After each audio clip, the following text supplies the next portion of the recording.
إن الحمد لله نحمده ونستعينه ونستغفره ونؤمن به ونتوكل عليه ونشهد أن لا إله إلا الله وحده لا شريك له ونشهد أن سيدنا ومولانا محمدا عبده ورسوله صلى الله تعالى عليه وعلى آله وأصحابه وبارك وسلم تسليما كثيرا. أما بعد فأعوذ بالله من الشيطان الرجيم. بسم الله الرحمن الرحيم.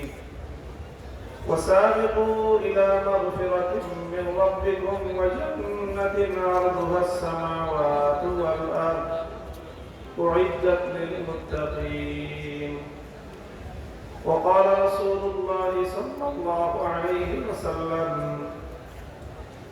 لن يشبع المؤمن من خير حتى يكون منتهاه الجنة أو كما قال عليه الصلاة والسلام.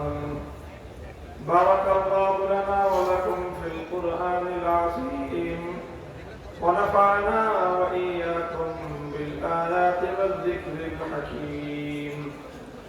اللهم صل على محمد وعلى آل محمد كما صليت على إبراهيم وعلى آل إبراهيم إنك حميد مجيد. اللهم بارك على محمد وعلى آل محمد كما باركت على إبراهيم وعلى آل إبراهيم إنك حميد مجيد. حضرات علماء کرام, সম্মানিত ও বয়োজ্যেষ্ঠ আমার মুরব্বী সাহেবান, সমবেত ইসলাম প্রিয় কোরআন প্রেমিক তৌহিদি মুসলমান ভাই ও বন্ধুগণ এবং পর্দারণে অবস্থানরত আমার সম্মানিত মা ও বোনেরা, দক্ষিণ বাংলার ঐতিহ্যবাহী ইসলামী শিক্ষার প্রাণকেন্দ্র দারুল উলুম খুলনার আজিমুশ-শান সালানা জলসায় আল্লাহ পাক রব্বুল আলামিন আমাদেরকে শামিল হওয়ার তৌফিক দিয়েছেন। দেশ বিদেশের আলেমদের কাছ থেকে কোরআন এবং হাদিসের মূল্যবান আলোচনা শুনবার সুযোগ করে দিয়েছেন রব্বে কারীমের বড়ই মেহেরবানি। আল্লাহ শুকর গুজারি আদায় করি আলহামদুলিল্লাহ। আমি গত বেশ অনেকদিন ধরে টানা সফর এবং অনেক বেশি কর্মব্যস্ততার কারণে কিছুটা অসুস্থ, ক্লান্ত এবং রাতও যথেষ্ট হয়েছে। শহর অঞ্চল দীর্ঘ আলোচনা করার অবকাশ নেই এবং সেটা কঠিন হবে আমার জন্য। এই জন্য আপনাদের সম্মুখে আমাদের বর্তমান জাতীয় জীবনে এবং আমাদের ব্যক্তিগত জীবনে করণীয় সম্পর্কে আল্লাহর কোরআন এবং নবীজির হাদিস থেকে কিছু পাথেয়, কিছু রাহনুমাই আমি আপনাদের সম্মুখে তুলে ধরার চেষ্টা করব। আপনারা দোয়া করতে থাকুন আল্লাহ পাক যেন আমাকে আমাদের সকলের জন্য প্রয়োজনীয় কথাগুলো বলার তৌফিক দান করেন। আমরা জানি মানুষের মধ্যে যে সকল স্বভাব আল্লাহ পাক সৃষ্টিগতভাবেই মানুষের মধ্যে দিয়ে রেখেছেন, তার মধ্যে কিছু খারাপ স্বভাব আছে এবং কিছু ভালো স্বভাব আছে। মানুষের দায়িত্ব এবং কর্তব্য হলো নিজের জন্মগত স্বভাবগত সেই খারাপ গুণাবলী থেকে নিজেকে মুক্ত রাখা আর ভালো গুণাবলীর দ্বারা নিজেকে সুসজ্জিত করা। আজমালায়েক বাহরাদারি ওয়াসবাহায়াম নিজহাম বুগজারাজ হিসে বাহায়াম ইসমালায়েক বুগজারি। মানুষ চতুষ্পদ জন্তুর কিছু স্বভাব রাখে, আবার ফেরেশতাদের মতো উন্নত আখলাক মানুষের মধ্যে আছে। কোন মানুষ যদি পশুত্বের স্বভাব থেকে নিজেকে মুক্ত করতে পারে, সেই মানুষের মর্যাদা ফেরেশতার চেয়ে অনেক ঊর্ধ্বে উঠে যায়।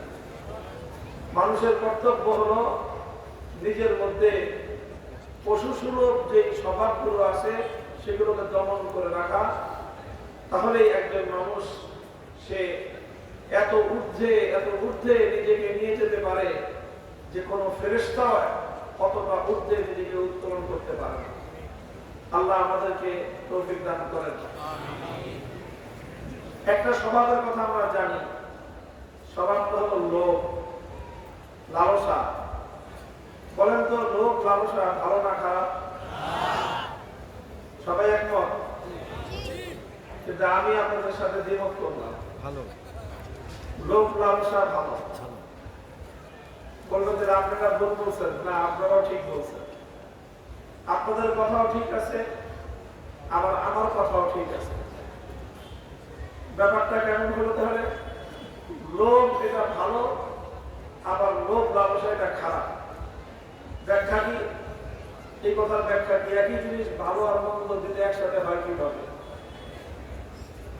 এটা হাদিসের মধ্যে রাসূল আকরাম সাল্লাল্লাহু আলাইহি ওয়াসাল্লামের পক্ষ থেকে বর্ণিত হয়েছে। আল্লাহ নবী বলেছেন, মান হুমানি লা ইয়াশবান। দুইজন লোভী মানুষ আছে। লোভী মানুষ কয় প্রকার? দুই প্রকার লোভী মানুষ আছে। লা ইয়াশবান, যাদের কোনোদিন লোভ শেষ হবে না, কোনোদিন তাদের তৃপ্তি আসবে না, বরং যত পাইবে আরো চাইবে, যত পাবে আরো বেশি চাবে। এই হলো দুই শ্রেণীর লোভী মানুষ, যে তাদের কোনোদিন তৃপ্তি মিলে না, তাদের কোনোদিন পরিতৃপ্ত হয় না। তারা এরা কারা? মানহুমুন ফিল ইলম ওয়া মানহুমুন ফিদ দুনিয়া। আল্লাহ পয়গম্বর বলেছেন, এক লোভী হলো যার মধ্যে ভালো জিনিসের লোভ, তার মধ্যে কোরআন হাদিসের ইলমের লোভ, তার মধ্যে জান্নাত পাওয়ার লোভ, তার মধ্যে আল্লাহ পাকের সন্তুষ্টি হাসিল করার লোভ, নেকি কামাই করার লোভ যার মধ্যে আছে। তো এই লোভ যা হয় একবার, যে নেকি উপার্জন করার লোভ যদি কাউকে পেয়ে বসে, তাহলে আর এই লোভ তার শেষ হয় না, বরং সে যত নেকি কামাই করতে থাকে লোভ আর লালসা আরো বাড়তে থাকে। এটা হলো এক লোভী, সে হলো নেকির লোভী। আরেক লোভী হলো ওয়ামানহুমুন ফিদ দুনিয়া, দুনিয়ার লোভী। দুনিয়ার লোভী যে সারা দুনিয়া তাকে দিয়ে দিলেও লোভ শেষ হবে না। সারা দুনিয়া একটা মানুষ পেয়ে গেলেও তার লোভ শেষ হয় না। এই জন্য এক হাদিসে রাসূল সাল্লাল্লাহু আলাইহি ওয়াসাল্লাম বলেছেন যে মানুষ এমন যে আল্লাহ পাক যদি একটা মানুষকে, যার মধ্যে দুনিয়ার লোভ তার অন্তরের মধ্যে ঢুকেছে, তার যদি দুইটা বড় বড় মাঠ ভর্তি স্বর্ণ, দুইটা মাঠ ভরা স্বর্ণ, এবার বলেন কত স্বর্ণের মালিক সে? সেই স্বর্ণের দাম কত হতে পারে? এত পরিমাণ সম্পদ যদি আল্লাহ তাকে দিয়ে দেন, এরপরেও তার লোভ শেষ হবে না। সে তৃতীয় লাউকানা লিবনি আদম ওয়াদিয়ানি মিন যাহাবিন লাতালাবাস সালিস লাতালাবাল আখার। দুই মাঠ ভর্তি স্বর্ণ পেলেও আক্ষেপ থেকে দেবে যে বাড়ির পাশে তো আরেকটা মাঠ আছে, ওটাও যদি কোনোভাবে স্বর্ণ দিয়ে ভরতে পারতাম। ওটা ভরতে পারলেও তার লোভ শেষ হবে না। এই লোভ বাড়তে থাকে, বাড়তে থাকে। যে যত টাকা কামাই করে, যে যত বড় লোভ, তার লোভ তত বেশি। এই লোভ শেষ করার মতো একটা জিনিস আছে। দুনিয়ার কোনো বিজ্ঞানী, দুনিয়ার কোনো ডাক্তার এই মানুষের লোভ শেষ করার কোনো ট্রিটমেন্ট করতে পারে নাই। আল্লাহ রাসূল সাল্লাল্লাহু আলাইহি ওয়াসাল্লাম একটা সমাধান দিয়েছেন যে এই লোভী মানুষের লোভ শেষ করতে পারে একটা জিনিস, সেটা হলো কবরের মাটি। কোন জিনিস? কবরের মাটি যখন মুখে ঢুকে তখন মনে ধরেছে আর লাগবে না। আর কবরের মাটি খাওয়ার আগ পর্যন্ত লোভী মানুষের লোভ শেষ পায় না। যত পায় জনগণের সম্পদ, রাষ্ট্রীয় সম্পদ যারা লুটপাট করলো বা যারা চুরি করে, এদের কি অভাবের কারণে চুরি করে? আপনি কি ধারণা? অভাবের কারণে চুরি করে? স্বভাবের কারণে চুরি করে। অভাবের কারণে মানুষ চোর হয়, সিসকে চোর। বুঝলেন নাই? অভাবের কারণে চোর হয় কেমন চোর? সিসকে চোররা হয় অভাবের কারণে চোর। জাতীয় চোর হয় সব স্বভাবের কারণে চোর। সারা দেশ লুটপাট করে 18 কোটি মানুষের সম্পদ 18 জন মিলে চুরি করার পরেও এদের চুরির লোভ শেষ হয়। মানহুমুন ফিদ দুনিয়া, দুনিয়ার লোভ এমন একটা জিনিস যে এই লোভ যখন মানুষকে পেয়ে বসে, আর কোন মানুষ যদি এই লোভের পিছনে ছুটতে থাকে, ছুটতে ছুটতে ছুটতে ছুটতে সে যত ছুটতে থাকবে লোভ তার শুধু বাড়তেই থাকবে, বাড়তেই থাকবে।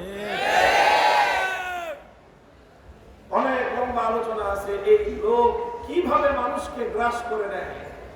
লোভ মানুষকে টানতে থাকে সামনের দিকে, আর যে মানুষ এরকম ভাবে লোভের পিছনে ছুটতে থাকে তার কোনোদিন তৃপ্তি হয় না, কোনোদিন তার অভাব পূরণ হয় না, কোনোদিন তার প্রয়োজন পূরণ হয় না, কোনোদিন তার মনে হয় না যে রয়েছে তো আর দরকার নাই, এই কথা কোনোদিন তার মনে হবে না। এক হলো দুনিয়ার লোভ। কিসের লোভ? দুনিয়ার লোভ। দুনিয়ার লোভ মানে হলো দুনিয়ার দুটো জিনিসের লোভ হয়। একটা হয় সম্পদের লোভ, আর একটা হয় ক্ষমতার লোভ। কিসের? বলেন কিসের? একটা হলো সম্পদের লোভ, আর একটা হলো ক্ষমতার লোভ। সম্পদের লোভ যাকে পেয়ে বসে সম্পদের পিছনে ছুটতে থাকে, অন্ধের মতো ছুটতে থাকে, আর ক্ষমতার লোভ যাকে পেয়ে বসে সে এর চেয়ে ভয়ঙ্কর ভাবে ক্ষমতার পিছনে ছুটতে থাকে। এই ক্ষমতা অর্জন করার জন্য যা লাগে সে তাই করে। দিন বিক্রি করতে হলে দিন বিক্রি করে, আমল বিক্রি করতে হলে আমল বিক্রি করে, ইমান বিক্রি করতে হলে ইমান বিক্রি করে। আর ক্ষমতার পথে যেই অন্তরায় হয়ে যায়, যেই বাদশাহে সে তার বিরুদ্ধে উঠে পড়ে লেগে যায়। ক্ষমতার লোভী হয় যারা, যদি তার পথে তার বন্ধু অন্তরায় হয়ে দাঁড়ায়, বন্ধুকে খুন করে ফেলে। তার ক্ষমতার পথে যদি তার ভাই বাদ হয়ে দাঁড়ায়, ভাইকে খুন করে ফেলে। ক্ষমতার পথে যদি তার বাপ অন্তরায় হয়ে দাঁড়ায়, ক্ষমতার জন্য নিজের বাপকেও খুন করে। মা মেয়ের ক্ষমতার লড়াই দেখেছেন? মার মেয়ে এক আসনের নমিনেশন নিয়ে, মার মেয়ে তুমুল লড়াই তাদের মধ্যে। কারণ মা তার মেয়েকে পথের কাঁটা মনে করে, মেয়ে তার মাকে পথের কাঁটা মনে করে।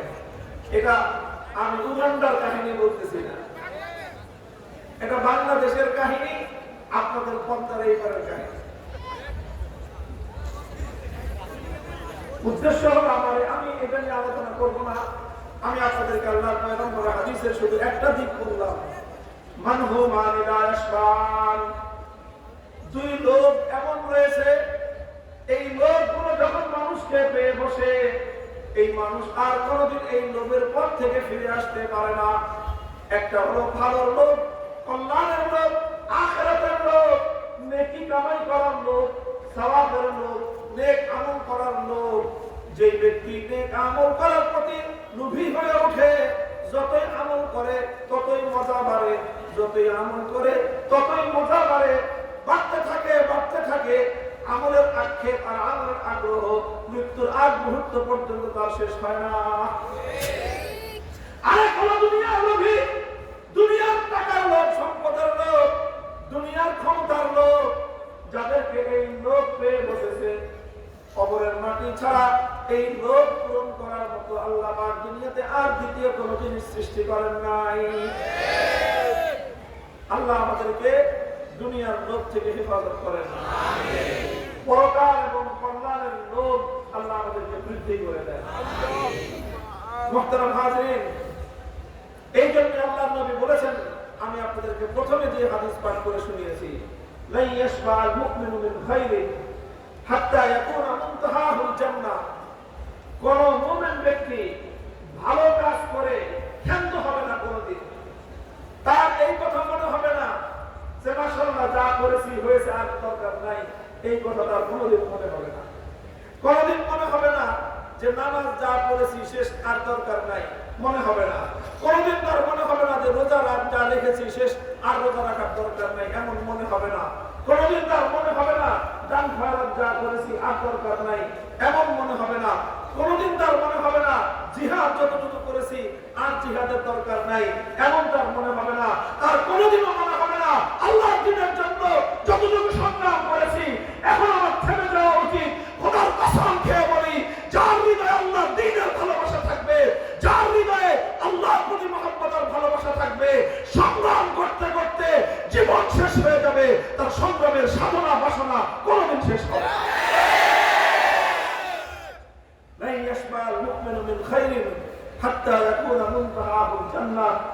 সেদিনই ক্ষান্ত হবে যেদিন সে জান্নাতে যাবে, যেদিন সে বেহেশতে গিয়ে পৌঁছবে, সেদিন সে বলবে আলহামদুলিল্লাহিল্লাযী আওরাসানা হাযিহিল জান্নাহ। সেদিন সে বলবে যে এখন একটু বিশ্রামের সময় হয়েছে, এখন আমি থামতে পারি। জান্নাতে যাওয়ার আগ পর্যন্ত মুমিনের কোনো থামাথামি নেই। জান্নাতে যাওয়ার আগ পর্যন্ত, বেহেশতে যাওয়ার আগ পর্যন্ত মুমিনের কোনো ক্লান্তি নাই। বেহেশতে যাওয়ার আগ পর্যন্ত মুমিনের জীবনে কোনো শ্রান্তি নাই। বেহেশতে যাওয়ার আগ পর্যন্ত মুমিনের জীবনে কোনো ক্ষান্ত দেওয়া নাই। বেহেশতে যাওয়ার পর দিয়ে এই ক্রান্তি সফর শেষ হবে, এর আগ পর্যন্ত চলতেই থাকবে, চলতেই থাকবে, চলতেই থাকবে। এই জন্য আল্লাহ নবী বলেছেন ইয়ামুতুল মুমিনু ফি আরাকিল জাবিন, ইয়ামুতুল মুমিনু ফি আরাকিল জাবিন। মুমিনের যখন মৃত্যু হয় কখনো তার কপাল ঘামতে থাকে। মুমিনের মৃত্যুর সময় কি করে? কি করে? কপাল ঘামে, কপাল ভেজা থাকে ঘামে। ইয়ামুতুল মুমিনু ফি আরাকিল জাবিন।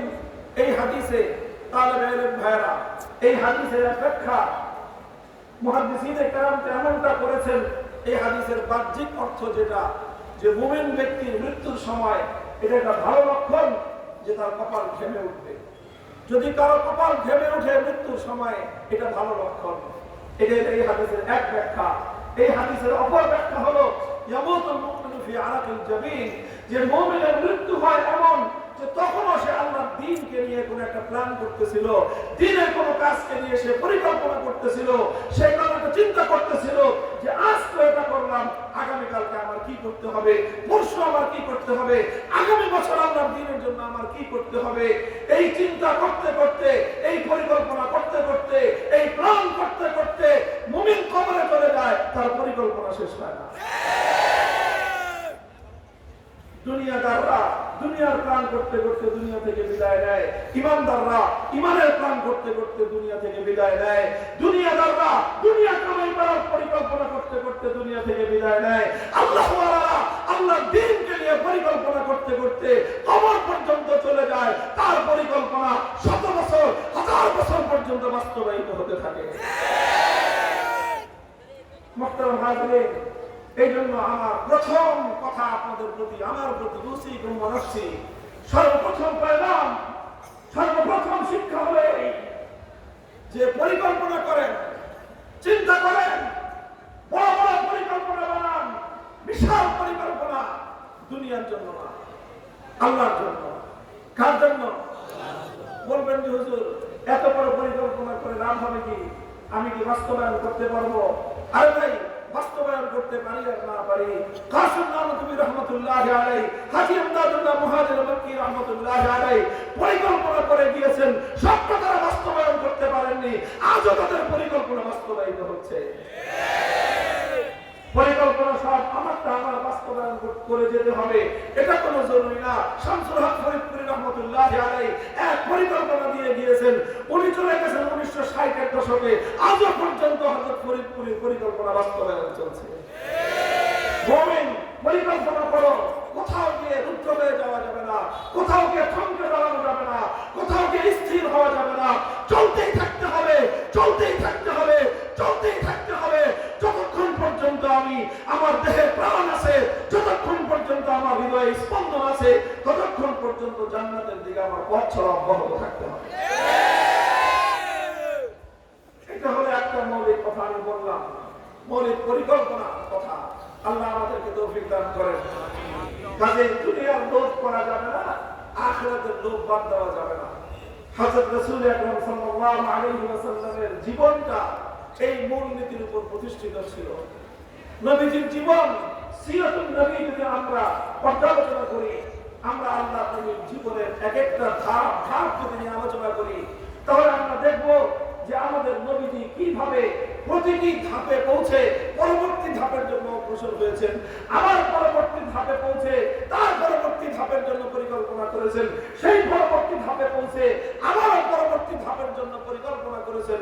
করতে করতে করতে করতে শূন্য থেকে এক বিশাল মহিরুহ তৈরি করে আল্লাহর নবী দুনিয়া থেকে বিদায় নিয়েছেন। এমন এক প্ল্যান দিয়ে গিয়েছেন যেই পরিকল্পনা আজও উম্মতে মুহাম্মাদিয়া বাস্তবায়ন করতেছে। কিয়ামত পর্যন্ত আমার নবীর দেওয়া প্ল্যান এবং পরিকল্পনা বাস্তবায়নের জন্য আমরা আমাদের এই ছুটে চলা চলতেই থাকবে ইনশাআল্লাহ। দেখেন, আমার নবীর কথা আমি বলেছিলাম, এই গত 6 তারিখ আপনি এসেছিলাম খুলনায়, কিছু আলোচনা সেদিন করেছিলাম। ওই আলোচনার আবার কিছুটা অংশ আজকে আমি আলোচনা করতেছি। আল্লাহ রাসূল সাল্লাল্লাহু আলাইহি ওয়াসাল্লামকে আল্লাহ পাক মক্কায় পাঠালেন। 13 বছর পর্যন্ত মক্কা শরীফে মেহনত করলেন। কিছু মানুষ তৈরি হলো, কিছু মানুষ কালেমা পড়লো। যারা মূর্তি পূজা করতো তারা এক আল্লাহর সিজদা করতে আরম্ভ করলো। যারা লাত মানাত উজ্জার সামনে মাথা নত করতো তারা আল্লাহর সামনে সিজদায় অবনত হতে আরম্ভ করলো।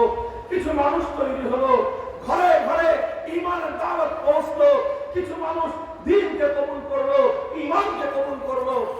ঈমান কবুল করেছে, বাস নবীজি মনে করেন নাই যে কিছু মানুষ তো কালেমা পড়ছে, এবার আমি থামতে পারি না। আমার নবী এখানে থেমে যান নাই। যারা কালেমা পড়েছে, কালেমা পড়ার সাথে সাথে তাদের দ্বীনের তালিম এবং তারবিয়তের জন্য হযরত আরকাম ইবনে আবুল আরকাম রাদিয়াল্লাহু তাআলা আনহুর ঘরের মধ্যে মাদ্রাসা খুলেছেন। নৈশ মাদ্রাসা, দিবস মাদ্রাসা, দিবাকালীন মাদ্রাসা, সান্ধ্যকালীন মাদ্রাসা, আপনার প্রভাতকালীন মাদ্রাসা। নানা সময়ে, কখনো সকালে, কখনো রাতের অন্ধকারে, কখনো গধূলির আলোতে, কখনো দিনের আলোয়, কখনো গভীর রাতে, যখন যার পক্ষে সম্ভব হয়েছে হযরতে আরকাম রাদিয়াল্লাহু তাআলা আনহুর বাড়িতে আল্লাহর পয়গম্বর তাদেরকে এনে এনে দ্বীনের তালিম শিখিয়েছেন। নবীজি মানুষ কালেমা পড়েছে, ঈমান গ্রহণ করেছে, এতেই নবীজি তৃপ্ত হয়ে যাননি, সামনে অগ্রসর হয়েছেন। এই লোকগুলো যখন তৈরি হতে হতে 13 বছর পর্যন্ত মক্কার মাটিতে একটা উল্লেখযোগ্য পরিমাণ মানুষ কালেমা পড়লো, ইসলাম গ্রহণ করলো, সত্যকে গ্রহণ করলো, হকের দাওয়াত কবুল করলো। আল্লাহর নবী এটা চিন্তা করেন নাই যে বাস 13 বছর চেষ্টা করেছি, যাদের কপালে হেদায়েত ছিল হেদায়েত কবুল করেছে, যাদের কপালে হেদায়েত নাই তারা হেদায়েত কবুল করে নাই, কাজে আমি এখন ক্ষান্ত দেই। নবীজি এমন চিন্তা করেছিলেন? অথচ মক্কায় এমন কোন মানুষ অবশিষ্ট ছিল না যে মানুষের কাছে আমার নবী দ্বীনের দাওয়াত নিয়ে না গিয়েছেন। এমন কোন মানুষ খুঁজে পাওয়া যাবে না যার কাছে রাতের অন্ধকারে দিনের আলোতে সকালবেলায় সন্ধ্যাবেলায় একবার, দুইবার, শতবার, হাজারবার দ্বীনের দাওয়াত নিয়ে, কালেমার দাওয়াত নিয়ে যাওয়া হয় নাই। এমন কোন মানুষ এক ব্যক্তিও মক্কার মাটিতে অবশিষ্ট ছিল না। আল্লাহর নবী বুঝতে পেরেছিলেন, নবীজির বুঝ হয়ে গেছে যে মক্কায় যারা ইসলাম কবুল করেছে আর বাকি লোকগুলো সহজে ইসলাম কবুল করবে না। এদের কাছে, এদের অধিকাংশের অন্তরের মধ্যে মোহর মারা, এরা দ্বীন কবুল করবে না। এই ফলাফল পর্যন্ত পৌঁছে আল্লাহর নবী দাওয়াত ক্ষান্ত দিয়ে দিয়েছেন নাকি? কি বলেন? নবীজি তার মিশন থামাইয়া দিয়েছেন। যেহেতু আর মানুষ নতুন করে ঈমান গ্রহণ করার আশা নাই, এই জন্য যতটুকু পারলাম করলাম, বাকি আবার হাত পা ছেড়ে দিয়ে বসে থাকি। আল্লাহ নবী এমন করেছিলেন? বলেন তাহলে কি করলেন আল্লাহ নবী? নবীজি চিন্তা করলেন মক্কার মানুষ যেহেতু দ্বীন আর কবুল করতেছে না, যারা করার করে ফেলেছে, তাহলে এবার আমি মক্কার বাইরে চেষ্টা করে দেখি। মক্কায় হয়তো বাইরে হবে। নবীজি তায়েফের ময়দানে ছুটে গেলেন, হিদায়াতের দাওয়াত নিয়ে গেলেন, ঈমানের দাওয়াত নিয়ে গেলেন, কালেমার দাওয়াত নিয়ে গেলেন। তায়েফবাসী আল্লাহ নবীর পয়গাম, নবীর দাওয়াত খুব ভালোভাবে গ্রহণ করেছিল। বলেন ইতিহাস কি পড়েছেন? নবীর জীবনীতে কি পড়েছেন? তায়েফবাসী আল্লাহ নবীর সঙ্গে এমন বর্বর আচরণ করেছিল, এমন মর্মান্তিক আচরণ করেছিল, এমন জুলুম অত্যাচার আল্লাহ নবীর জীবনে করেছিল। নবীর 63 বছরের জিন্দগিতে এই ধরনের বর্বরতার সম্মুখীন আর কোনোদিন আল্লাহর নবী হন নাই। 1 মাস পর্যন্ত তায়েফে 1 মাস আল্লাহর নবী এই তায়েফের মাঠে মাঠে ঘুরেছেন, ঘরে ঘরে ফিরেছেন, দুয়ারে দুয়ারে মানুষের কাছে কাছে গিয়েছেন। একটা মানুষ কালেমা পড়ে নাই, বরং আল্লাহর নবীর সারাটা শরীর 1 ইঞ্চি জায়গা অবশিষ্ট ছিল না যেখানে তায়েফবাসীর নিক্ষিপ্ত পাথরে আমার নবীর দেহ থেকে রক্ত ঝরে নাই।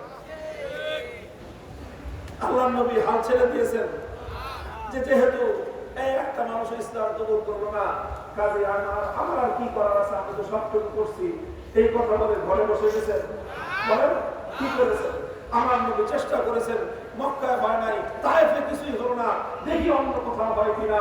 হজের মৌসুম আসলো, আমার নবীকে খুঁজতে থাকলেন নতুন কোনো ক্ষেত্র খুঁজে পাওয়া যায় কিনা। আল্লাহ পাক রব্বুল আলামিন নবীকে মিলাই দিলেন এক নুরানি কাফেলা, 6 জন মানুষের একটা কাফেলা। হজের মৌসুমে তাদের সঙ্গে আল্লাহর নবীর সাক্ষাৎ হয়ে গেল। আকাবার মধ্যে মিনার ময়দানে 6 জন মানুষ, তারা হলো ইয়াসরিব, মদিনার পুরাতন নাম। আল্লাহর নবী তাদের কাছে দ্বীনের দাওয়াত পেশ করলেন। আল্লাহর মেহেরবানি, এখানে 1 মাস তাদের পিছনে ঘুরে ঘুরে একটা লোককে কালেমা পড়াইতে পারলেন না। যেখানে মক্কার মাটির মানুষের কাছে শতবার হাজারবার নিয়েও বহু মানুষের মন গলাতে পারলেন না, সেখানে মদিনার 6 জন মানুষ একদিন কথা বললেন, 1 ঘন্টা কথা বললেন, 6টা মানুষ কালেমা পড়ে দিল। মেহনত এক জায়গায় করলেন, আল্লাহ ফলাফল আরেক জায়গায় দিলেন।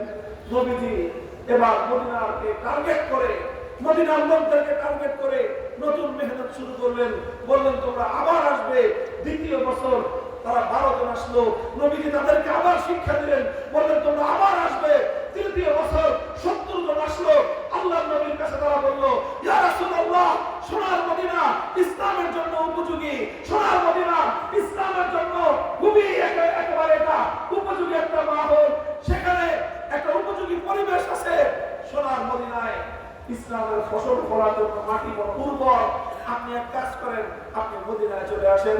আল্লাহ নবী বললেন, যদি দ্বীনের কাজ হয়, যদি আল্লাহর দ্বীনের জন্য প্রয়োজন হয়, যদি আল্লাহর দ্বীনের ফায়দা হয়, যদি ইসলামের উপকার হয়, তাহলে আমি সব কিছু ছাড়তে প্রস্তুত আছি আল্লাহর দ্বীনের উপকারের জন্য।